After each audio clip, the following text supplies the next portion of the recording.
अक्सर आपने देखा होगा एक डॉक्टर जब यूट्यूब के लिए कोई रील बनाता है, शॉर्ट बनाता है, इंस्टाग्राम के लिए कोई वीडियो बनाता है या फिर टीवी में इंटरव्यू देता है तो उसके गले में एक स्टेथोस्कोप लटका होता है। ये तो जाहिर है कि ऐसा नहीं कि उस वक्त उसको कोई इलाज करना है, किसी को ऑस्कल्टेट करना है, लेकिन वो अक्सर ही ये एक बिहेवियर है डॉक्टर का कि वो गले में स्टेथोस्कोप लटका ही रहता है।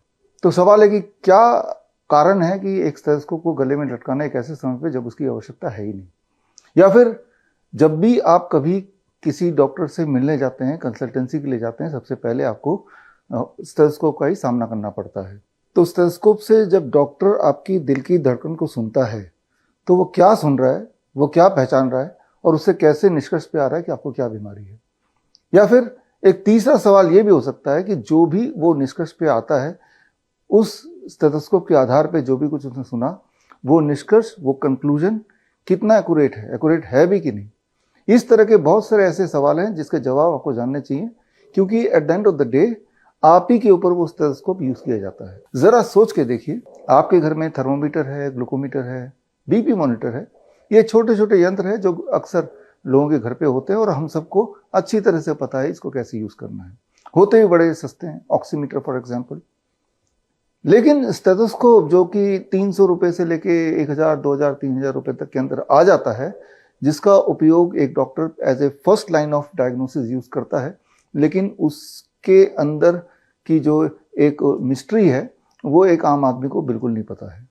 देखा जाए तो ये सिर्फ एक रबर ट्यूब है, एक रबर ट्यूब जिसके माध्यम से आपके शरीर के अंदर की आवाज उस डॉक्टर के कान तक थोड़ी और आसानी से पहुंच जा रही है और उस आवाज को सुन के वो अपने कोई ना कोई कंक्लूजन पे आ रहा है। वो यूं मानिए कि आप किसी के घर में गए, घर के अंदर नॉक करने से पहले आपने कान लगाया और अंदर कुछ खुसर फुसर चल रही है, घर के अंदर जितने भी लोग हैं, और वो जो बातचीत चल रही है उसमें कोई बच्चा भी होगा, कोई बड़ा भी होगा, लेडीज होंगे, जेंट्स होंगे। उस बातचीत के आधार पर आप अंदाजा लगा रहे हैं ये किस तरह की बातचीत चल रही है, वो कौन लोग हैं, उनका मूड कैसा है, उनकी क्या प्लानिंग है। तो ठीक उसी प्रकार एक डॉक्टर आपके अंदर की आवाज़ को पहचानने की कोशिश कर रहा है। आपका हार्ट, आपका लंग्स, आपका एब्डोमेन आपस में बातचीत कर रहे हैं, या ब्लड फ्लो हो रहा है तो उसकी एक अलग सी आवाज़ है, या दिल की धड़कन की अलग सी आवाज़ है। आपके खाने में आपका जो खाना ट्रेवल करता है और उस ट्रेवलिंग के दौरान जो कॉन्ट्रैक्शन होती है उसकी आवाज़ है। उन आवाज़ों को समझ के कुछ ना कुछ कंक्लूजन पे आते हैं। उस कंक्लूजन के आधार पे आपका इलाज शुरू हो जाता है। तो ये एक इंटरेस्टिंग साइंस है और मुझे लगता है कि हर इंसान को ये साइंस आना चाहिए। अगर आप इस साइंस को समझना चाहते हैं, अपने लिए यूटिलाइज करना चाहते हैं, तो आप ज्वाइन कर सकते हैं मेरा 1 मंथ ऑनलाइन सर्टिफिकेशन प्रोग्राम का नाम है clinical limitations and sensitivity of stethoscope. इसके 4 मॉड्यूल हैं, 1 महीने का ऑनलाइन प्रोग्राम है। पहला मॉड्यूल, एक हफ्ते में 1 मॉड्यूल होगा 2 घंटे का। पहला मॉड्यूल है history, physics and biology of sound. ये तो आप समझ ही रहे होंगे कि ये तो साउंड का सारा खेल है, मतलब आवाज सुना, उसके आधार पे आपने कंक्लूजन निकाला। तो साउंड का जो साइंस है वो समझना पड़ेगा। इस वक्त मैं बोल रहा हूँ, आप सुन रहे हैं, ये तो एक नॉर्मल साउंड है, लेकिन कुछ साउंड ऐसे होते हैं जो होते तो हैं हमारे आसपास लेकिन आप सुन नहीं सकते, मैं सुन नहीं सकता, जिसे कहते हैं इंफ्रा साउंड। लेकिन एक हाथी सुन सकता है। हाथी के कान हमारे कान से ज्यादा सेंसिटिव है फॉर द साउंड जिसकी फ्रीक्वेंसी काफी कम होती है। एक्चुअली आपके हार्ट या लंग्स के साउंड की फ्रीक्वेंसी भी काफी कम होती है। इसका मतलब मान सकते हैं कई सारे साउंड हार्ट के और लंग्स के ऐसे भी होंगे जो साउंड आ तो रहे हैं लेकिन हम नहीं सुन पाएंगे, हाथी जरूर सुन लेगा। बट इंटरेस्टिंगली हमारे जो डॉक्टर है वो हाथी नहीं, वो इंसान है। एट द सेम टाइम बहुत सारे ऐसे साउंड है जिन्हें बोलते हैं अल्ट्रासाउंड, यानी कि जिनकी फ्रीक्वेंसी काफी ज्यादा होती है, इंसान के सुनने के जो कैपेसिटी है उसके बाहर। ऐसे साउंड को कुत्ते सुन लेते हैं। आपको पता है कि साउंड एक बेसिस है आजकल के मेडिकल साइंस या मेडिकल जगत में डायग्नोसिस करने के लिए, फिर चाहे ऑडिबल साउंड हो जैसे स्टेथोस्कोप का इस्तेमाल करके, या फिर अल्ट्रासाउंड हो। अल्ट्रासाउंड से इमेज बनता है जिससे आपके बॉडी के अंदर के कई सारे शेप्स के अनुसार कोई ना कोई कंक्लूजन निकलता है। तो ये जो साउंड की दुनिया, ये समझना आपके लिए ज़रूरी है। उसके पीछे का साउंड कैसे काम करता है, कैसे ट्रेवल करता है, कौन सी आवाज़ आपके कान तक पहुंचती है, पहुंचते हुए वो जो आप इंटरप्रेट कर रहे हैं वो इंटरप्रिटेशन करेक्ट है कि नहीं, ये सारा कुछ एक लेमैन को, एक आम आदमी को समझना ज़रूरी है। Because at the end of the day हो क्या रहा है कि आप इलाज के लिए गए, डॉक्टर ने स्टेथोस्कोप लगाया आपके चेस्ट पे, और जो भी उसको सुनाई पड़ा वो उसके आधार पे कोई ना कोई कंक्लूजन दे दिया। लेकिन जो सुनाई पड़ा क्या वो वही है जो आवाज़ अंदर आ रही है?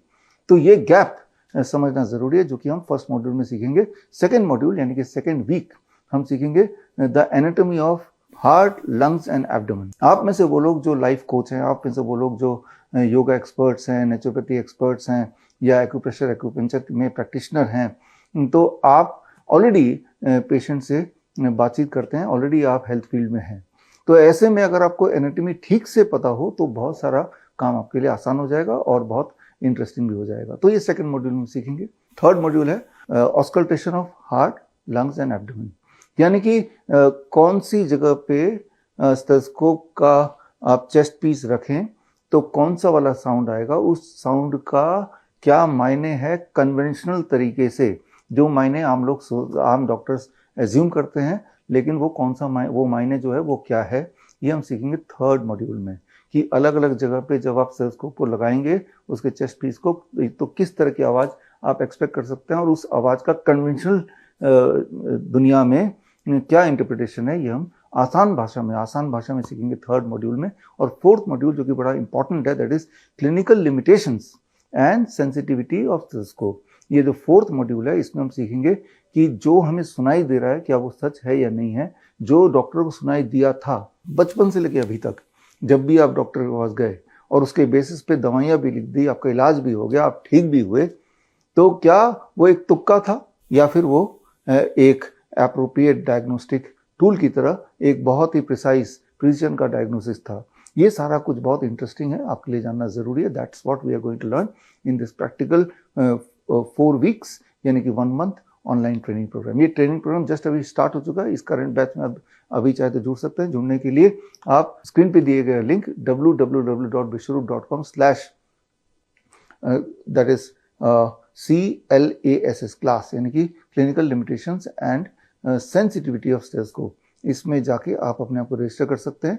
और इस ऑनलाइन कोर्स को अगर सक्सेसफुली आप कर लें, सारे एग्जाम पास कर लें, हालांकि वो बड़ा आसान है, अगर आप मेरी इस भाषा को समझ पा रहे हैं तो वो भी आप समझ पाएंगे, तो आपको सर्टिफिकेशन मिलेगा from research institute of complementary and sciences और इस ऑनलाइन कोर्स का। और साथ में किताब भी आपको मिलेगी। किताब का नाम है stethoscope, is it more accurate then a coin toss. तो मिलते हैं इन द क्लास। बड़ी से बड़ी बीमारी का आसान से आसान इलाज घर बैठे ही हो सकता है। अधिक जानकारी के लिए कांटेक्ट करें nearest Dr. BRC Clinic @ home।